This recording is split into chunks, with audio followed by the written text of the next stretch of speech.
Nilgiri Jaleswar CBSE international school पक्षर 3 दिवसीय kho kho athlete meet अनुष्ठित होती। झारखंड, ओडिशा और पश्चिम बंग तीन राज्यर मोट 70 स्कूल शताधिक छात्र छात्री अंशग्रहण करते।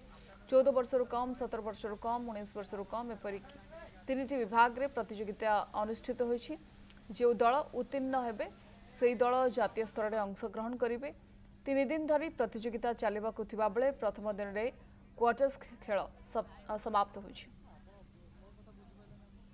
एठी जो खो खो मीट चली आमर सेटा बहुत भल से चली आम बहुत भल से ऑर्गेनाइज करिचे जो खेलटा होची सेटा आमे तो बहुत एंजॉय करिचे आमे छुआ मान को सेवा भी करछ हमको सेटा भी बहुत भल लागछ आमे बहुत प्राउड भी अछि कि झाडेश्वर स्कूल रे हमर एमती होची। तीनटा स्टेट रो पिला माने अंशग्रहण करछन्ती।